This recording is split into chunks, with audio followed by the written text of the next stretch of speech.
Hey, salut tout le monde, c'est Mako de la chaîne Real Hockey Fan. Aujourd'hui, je parle de un petit résumé de la fin de semaine. Qu'est-ce qu'on a eu comme game samedi soir? On va regarder ça ensemble. Edmonton contre le Wild. Talbot est revenu au jeu pour les Oilers. Une bonne performance de McDavid quand même.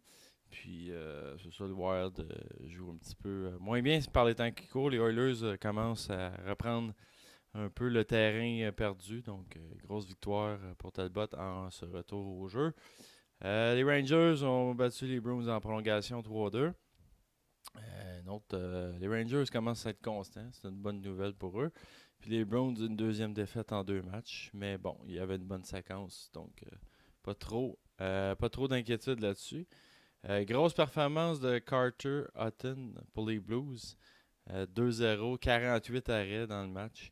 Donc, à son retour au jeu, il y a une blessure au pied contre les Jets. Quand même deux très bonnes équipes. Ça, c'était un très bon match de hockey, malgré le score qui n'a pas eu grand but. Quand même un très bon match. J'ai regardé un petit peu de ce match-là. C'est ça. Fait qu'une grosse performance. Tarasenko, un but de passe dans ce match-là. C'est sûr, il rejoue dimanche, mais comme je vous disais, moi, je vais juste me concentrer sur les matchs de samedi. Ensuite, on a le Canadien contre les Sénateurs, évidemment. La classique centième, on en revient là-dessus. Le Canadien ne s'est pas présenté. Vraiment inquiétant pour eux. Vraiment, les Sénateurs ont très bien joué, ont joué serré, c'était très froid dehors dans ce match-là, donc sûrement que ça a été plus difficile de garder son focus. Il faisait très froid, puis la rondelle ne glisse pas comme à l'intérieur. Donc, peut-être pour ça qu'il y a eu un petit peu moins de buts dans ce match-là, quand même. Une belle expérience à Ottawa, une belle visibilité pour la Ligue. Et évidemment, c'est l'anniversaire du centième anniversaire de la Ligue. Donc, ça a été une belle expérience. Je pense que tout le monde a bien aimé ça, sauf le Canadien qui ne s'est pas présenté. Donc, voilà, donc bonne performance quand même des Sénateurs qui retrouvent le chemin de la victoire, une deuxième victoire de suite. Les Kings affrontaient les Islanders. Euh, Tavares, encore une fois, 3 points, un but, deux passes contre les Kings, contre une bonne équipe en plus. Très bonne équipe. Donc, les Islanders qui poursuivent sur le lancer à la maison, une seule défaite encore depuis le début de la saison. Les Kings sont allés chercher un point en prolongation quand même. Donc, à 3 contre 3, on ne sait jamais ce qui peut arriver. Puis bon, ça a été du côté euh, des Highlanders dans ce match-là. Voilà. Donc, en plus, il y a eu un but pour les Kings. Évidemment, il y en a eu trois, mais un but de Andrzej Kopitar, c'est ce que je voulais dire.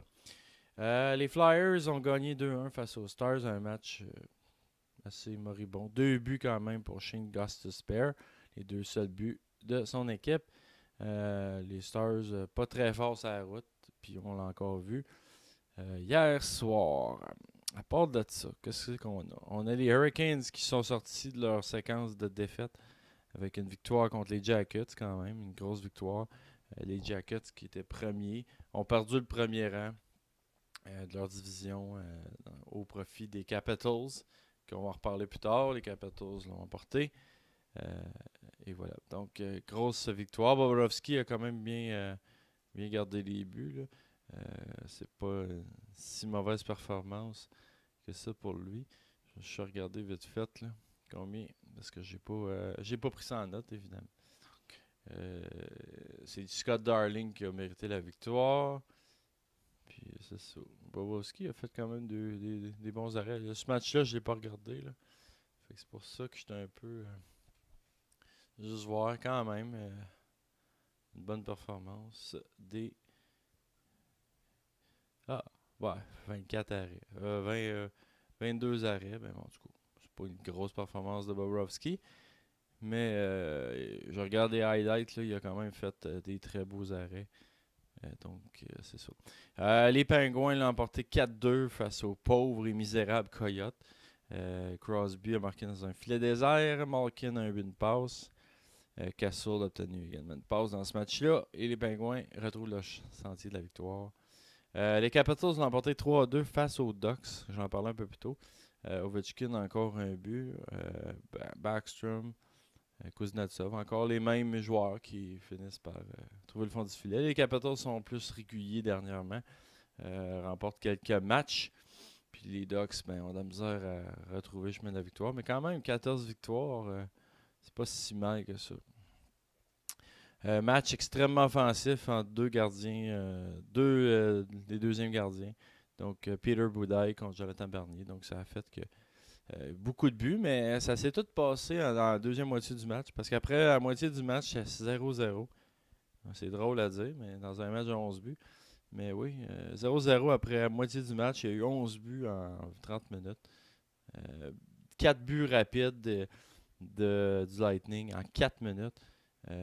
L'Avalanche a quand même 3 buts d'Landeskog dans ce match-là. Victor Hedman a obtenu un but, une passe, puis Kucherov un but, une passe également. En gros, c'est ça. McKinnon, 2 buts, une passe. Je suis pas certain, mais je pense que c'est ça. Donc, voilà, une grosse victoire du Lightning encore, qui est premier dans la ligue au complet. Ensuite, qu'est-ce qu'on a eu? Le dernier match de la soirée. Nashville est allé gagner à Calgary. Nashville, encore une fois, très fort. Rainey, très bonne performance. De Pekka Rainey des Prédateurs. Donc, grosse victoire pour eux. Donc, ça se maintient pour Nashville, le Lightning, les Capitals. Des bonnes performances. Des Islanders également. Des Blues. Puis les Oilers, eux autres, ils reviennent dans la course. Comme les Sénateurs, qui sont quand même très loin. Là. Mais une grosse victoire, eux autres, ne pouvaient pas se permettre de perdre. C'est peut-être plus ça que le Canadien ne s'est pas présenté. Les Jackets ont perdu, mais bon, c'est pas si grave. Les Pingouins maintiennent l'arrêt parce que les Rangers ont gagné. Donc, ils sont encore en position de faire les séries. D'ailleurs, je vais faire une autre vidéo là-dessus là, pour regarder que ça a l'air les séries. Je sais que c'est très loin, mais quand même, je voulais faire une petite vidéo pour regarder ça. Donc, on va regarder ça dans les prochains jours. Ça sera pas aujourd'hui que je vais faire ça, mais c'est soit demain ou jeudi. Donc, on regardera que ça a l'air les séries jusqu'à maintenant. Qui va affronter qui, puis qu'est-ce qu'on va voir comme cédule. Mais c'est sûr que c'est très loin d'être fait. Là. Le classement est tellement serré, surtout dans la métropolitaine, puis dans la centrale. Deux divisions très fortes. Mais bon, c'est ça. Fait qu'en gros, ça englobe pas mal le résumé de la fin de semaine. De samedi surtout. Je parle pas de dimanche par choix, pour simplifier la chose. Puis vendredi non plus. Il n'y a souvent pas de grand match dans ces deux-là. C'est tout le samedi soir. Ça se passe pas mal. Puis avec la classique centième aussi, qui a quand même été une bonne partie de la fin de semaine. C'est ça, on a focusé un petit peu plus là-dessus. Donc, merci d'avoir écouté. N'oubliez pas de vous abonner à ma chaîne. Partage la vidéo si tu as aimé ça. Like, beau petit pouce vers le haut, là, c'est bien apprécié. Puis, c'est ça. Fais tes commentaires puis donne ton opinion en bas dans la section description. Puis, j'espère qu'on va se revoir dans un prochain vidéo. Donc, merci à tout le monde. Ciao.